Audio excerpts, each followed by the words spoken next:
History hides its darkest secrets in forgotten pages. Wars, plagues, mysteries, destruction. This is Fury history. Rome, 48 AD. While her husband, Emperor Claudius, sleeps in the imperial palace, a woman slips out through a secret passage. She wears a cheap blonde wig to hide her dark hair and simple worn clothing with no jewelry or makeup, nothing to mark her as nobility, only the scent of the streets. She moves quickly through the dark alleys of the Subura district, the city's most dangerous quarter, where criminals hide. The poorest Romans live in crumbling buildings. Violence and disease are everywhere, and the cheapest brothels operate. Entering one of these brothels, she is recognized instantly by the madam despite her disguise. Everyone knows her true identity, yet they call her by her working name Lasca, the she-wolf, because the woman walking among Rome's filth, pretending to be a prostitute, is Valeria Messalina, Empress of Rome, about to do something that will be remembered for 2,000 years. To understand that night, it is necessary to know who Messalina was and how she became the most infamous woman in Roman history.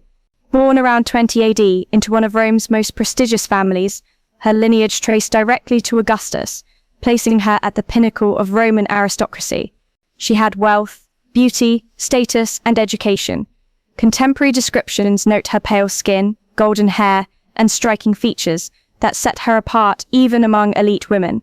At 17, she married Claudius, a man over 30 years her senior, who was dismissed by the elite as weak and foolish, mocked for his limp, stutter, and drooling.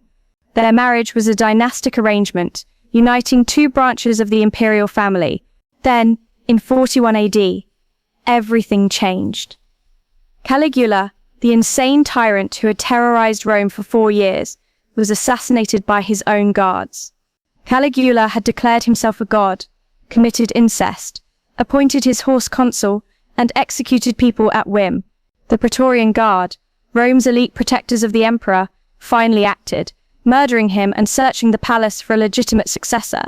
They found Claudius hiding behind a curtain, trembling with fear, and proclaimed him emperor. Claudius had never been meant for power, ridiculed his whole life, but he was the last surviving adult male of Augustus's line, and the Praetorians needed someone legitimate. Overnight, Messalina went from being the wife of a disregarded noble to Empress of Rome. She wielded unimaginable wealth, commanded thousands of slaves, resided in palaces with gardens, jewels, and sumptuous clothing and food. She could grant favors, elevate families, destroy enemies, and had already given birth to Claudius's son and heir, Britannicus. For most women, this would have been everything: security, status, and a guaranteed future for her children. But for Messalina, it was not enough. Ancient historians like Tacitus, Suetonius, Pliny the Elder, and Juvenal wrote that Messalina had an insatiable sexual appetite, indulged constantly and publicly. She did not merely have affairs, she weaponized her sexuality, using it as a tool of power and terror. She identified men she desired, often married, often politically powerful, and seduced them, though it was coercion, not romance. Men who refused risked false accusations, loss of position, or death. Most could not refuse. Messalina targeted everyone, from military commanders to senators, even actors and performers. Scandalous because actors were considered barely above slaves. One of her most famous lovers was an actor named Mester. Messalina became so fixated on him that when he tried to refuse her, she went directly to Emperor Claudius and demanded he order Mester to obey the Empress in all things. Claudius, seemingly unaware of the full situation, complied. Mester was now legally obliged by the emperor to sleep with the Empress. It was extraordinary. But Messalina's desires extended far beyond liaisons with powerful or attractive men. The Roman poet Juvenal claims she had a secret life few could believe. Once Claudius fell asleep, she would disguise herself and sneak into the Subura, Rome's red light district, working in a brothel under the name Lassusa. Consider the implications. The Empress of Rome, the highest-ranking woman in the civilized world, voluntarily taking on the role of a common prostitute in the city's filthiest quarter. Juvenal describes her standing at the doorway of her brothel cubicle, her nipples painted gold, calling to passing men, working through the night from customer to customer. Even when the brothel closed at dawn, exhausted, she would return to the palace still craving more. Skepticism is warranted.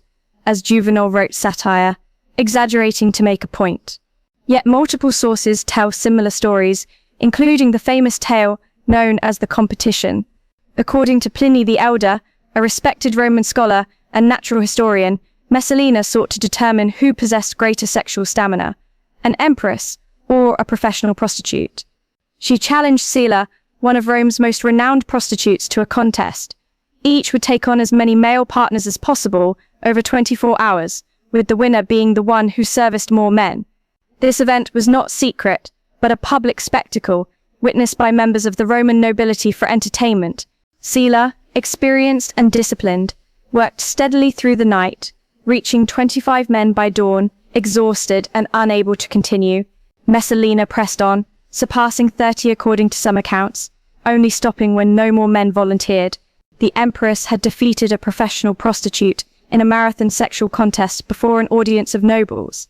Pliny records this factually in his natural history, using it as a data point on human sexual capacity. Messalina, wife of Claudius Caesar, had selected the most notorious prostitute to determine this question, and outlasted her after continuous activity. But why? Messalina had wealth, beauty, and power. She could have had any lover privately.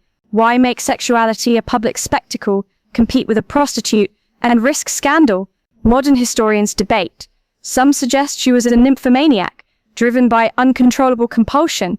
Others see it as power. Roman women held little official power. They could not vote, hold office, or own property, but an empress could exercise vast unofficial influence through her husband. By seducing powerful men, she gained leverage. By entangling noble women in her schemes, she acquired blackmail material.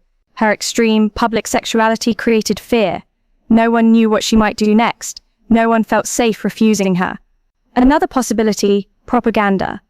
Messalina had many enemies, and these tales could have been spread to destroy her reputation. Many accounts were written posthumously by men with political motives. Roman history is rife with powerful women slandered by male historians. Cleopatra was labeled a seductress, despite her political genius. Agrippina faced false accusations. Perhaps Messalina was a victim of historical defamation, or perhaps the truth lies between the extremes. She may have had affairs, some stories exaggerated, but a core of truth persists in these accounts. Messalina's story ended tragically. In 48 AD, she made a fatal error by falling in love with a young, handsome, and ambitious consul named Gaius Silius. Obsessed with him, Messalina encouraged a plot to remove Claudius so that Silius could potentially become emperor. Impatient, they took an outrageous step. While Claudius was away on official business, they married in a formal ceremony witnessed by Roman nobles. This was no secret affair. It was public bigamy and outright treason. When Claudius discovered the act, he was shocked, but his advisors and the Praetorian Guard were enraged. Messalina had crossed a line. Claudius ordered her arrest. She fled to her estate, the gardens of Lucullus, aware that Roman law prescribed death for treason and bigamy, both of which she had committed openly. Her mother, Domitia Lepida, pleaded with her to take her own life before the executioners arrived, offering a more dignified end and sparing her from public death. Messalina could not bring herself to do it, despite holding a dagger to her throat multiple times. She waited. Soldiers sent by Claudius found her in the gardens with her mother. There was no trial, no chance to defend herself, no opportunity to speak with Claudius. The tribune drew his sword, and Domitia held her daughter as the blade struck.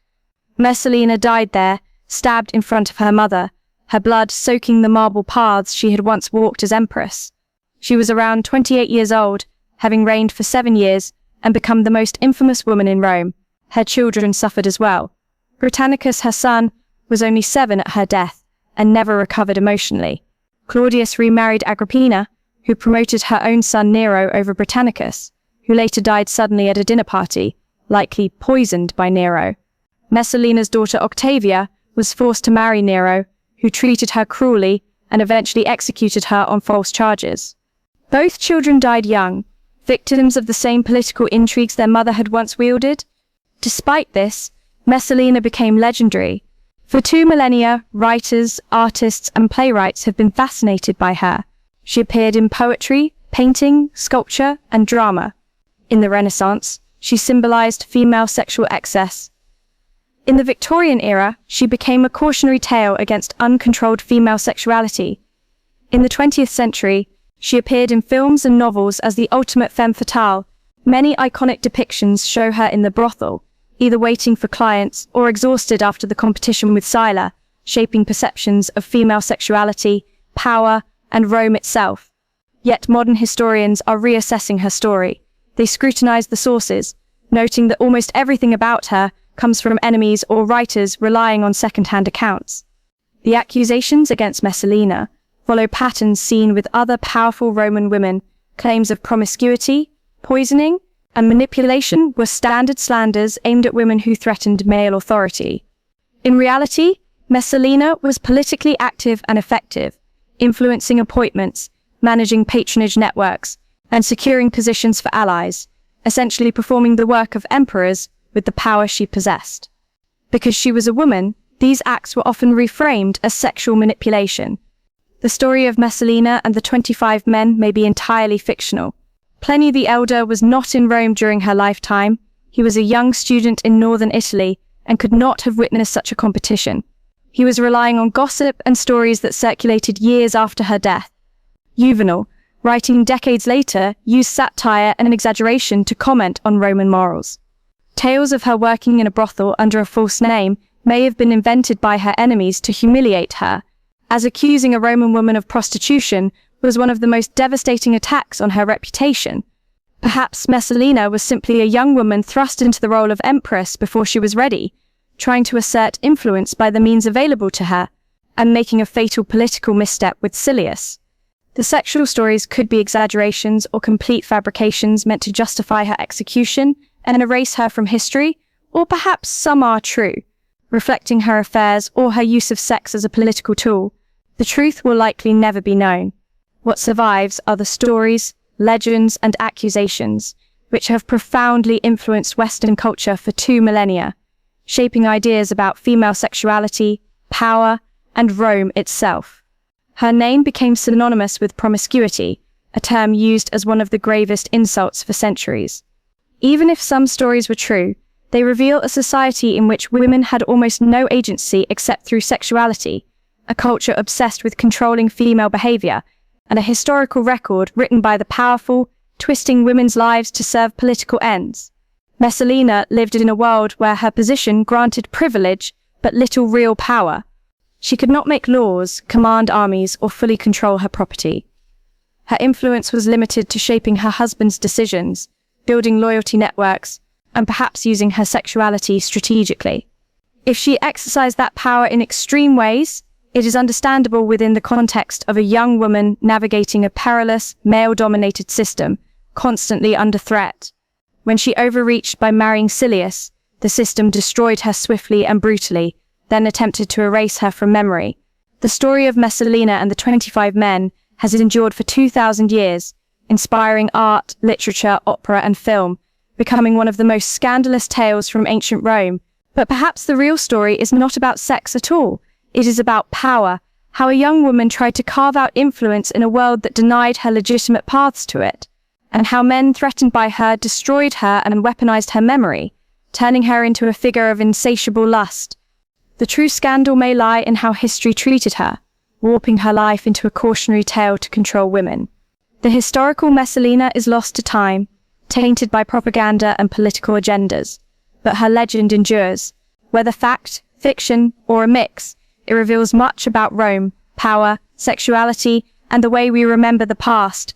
Messalina, the Roman empress allegedly sleeping with 25 men in one night, may never be fully understood, but her story has captivated imaginations for 2 millennia, demonstrating extraordinary life, power, death, and a lasting impact on Western ideas of women, sex, and influence. Fury History explores these hidden, shocking, and suppressed chapters, uncovering the legends and truths of the past without looking away.